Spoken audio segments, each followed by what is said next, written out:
Assalamualaikum warahmatullahi wabarakatuh. Perkenalkan, nama saya Maisa Rani dari kelas X 5B, jurusan Pendidikan Bahasa Indonesia. Pada kesempatan kali ini, saya akan menjelaskan tentang bisnis model kanvas sebagai bentuk tugas dari mata kuliah kewirausahaan.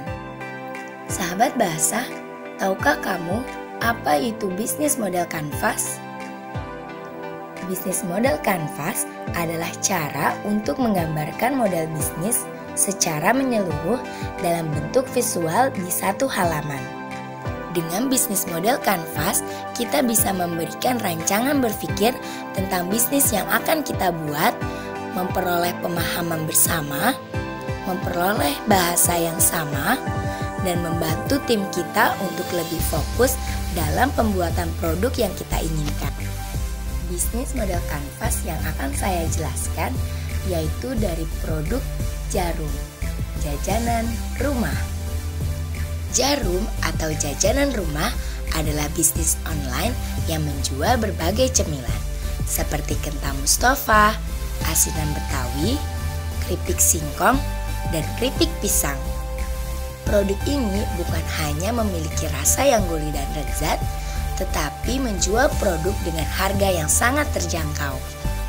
Nah, cara merancang bisnis model kanvas adalah dengan menjabarkan 9 unsur penting dari ide bisnis yang akan kita buat.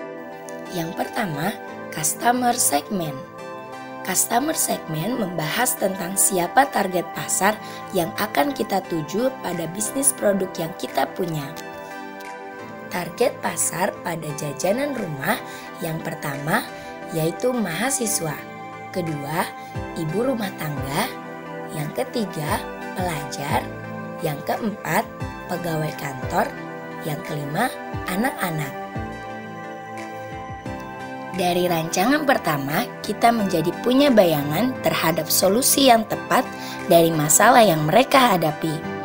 Di rancangan kedua ini, kita susun hal-hal yang bisa menjawab permasalahan target sebagai solusi melalui produk yang kita punya. Rancangan kedua ini disebut Value Proposition.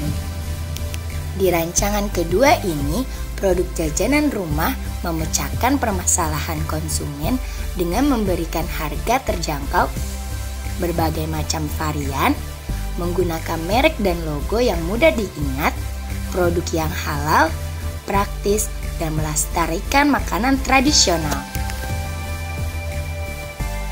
Setelah itu, kita harus bisa menentukan media apa yang tepat untuk mengkomunikasikan dan mendistribusikan bisnis yang kita punya. Rancangan ini masuk ke rancangan ketiga yang disebut channel. Produk jajanan rumah ini mendistribusikan dan mengkomunikasikan melalui sosial media seperti Instagram, Facebook, dan WhatsApp. Selain itu, juga memanfaatkan reseller yang ada di lingkungan rumah seperti ibu rumah tangga. Kemudian masuk ke rancangan keempat yang dinamakan customer relationship. Di rancangan keempat ini menentukan cara berinteraksi dengan konsumen setelah melakukan transaksi. Produk jajanan rumah menentukan interaksi dengan cara memberikan diskon di hari besar, kemudian memberikan gift kepada konsumen. Hal ini dilakukan agar konsumen lebih dekat dengan produk yang kita punya. Kemudian masuk ke kolom 5 atau disebut revenue stream. Nah, di kolom ini kita menentukan dari mana bisnis kita mendapatkan keuntungan. Dalam bisnis jajanan rumah, mendapatkan keuntungan yang pertama dari penjualan produk kentang Mustafa dengan berbagai varian, seperti penambahan topping kacang ataupun ikan asin. Yang kedua, keuntungan produk keripik singkong dan keripik pisang dengan berbagai varian rasa seperti pedas, manis, coklat, dan original. Yang ketiga, mendapatkan keuntungan dari penjualan asinan Betawi dengan tingkat level kepedasan. Masuk ke kolom yang ke-6 atau disebut key ratios. Di rancangan ke-6 ini akan terisi dengan apa yang harus kita punya untuk mendukung bisnis kita. Di jajanan rumah ini memiliki alat pengelolaan standar makanan untuk mengunci rasa serta kualitas yang akan diterima oleh para konsumen. Yang kedua, mempunyai akun sosial media yang aktif untuk menghandle pertanyaan serta memesan produk yang kita punya melalui sosial media. Masuk ke kolom 7 atau disebut key activities. Di kolom ini kita tentukan apa saja kegiatan yang harus dilakukan supaya ide bisnis berjalan sesuai rencana yang telah kita susun sebelumnya.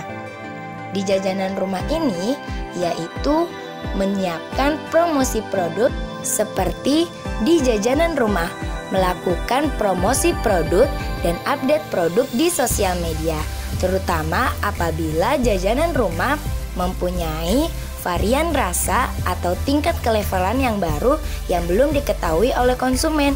Dengan begitu, maka konsumen lebih cepat mendapatkan informasi tentang produk terbaru dari jajanan rumah. Yang kedua, menggunakan bahan pokok yang berkualitas baik.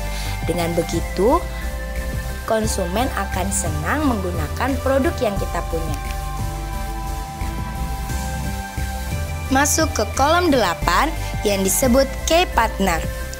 Di sini kita tentukan siapa supplier dan partner yang tepat untuk bisnis yang akan kita buat. Jajanan rumah menargetkan supplier dan partnernya yaitu di outlet yang strategis seperti tempat liburan atau rekreasi. Yang kedua, minimarket atau tempat oleh-oleh yang biasa dikunjungi oleh orang-orang. Dan rancangan terakhir disebut cost struktur. Di sini menjelaskan apa saja biaya yang harus dikeluarkan untuk menjalankan ide bisnis kita.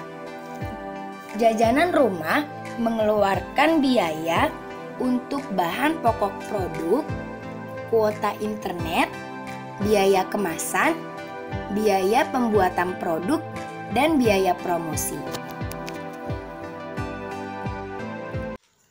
Nah, gimana sahabat bahasa tentang penjelasan bisnis model kanvas tadi? Semoga perancangan bisnis model kanvas yang telah saya contohkan dapat dipahami dan dimengerti oleh sahabat bahasa di rumah.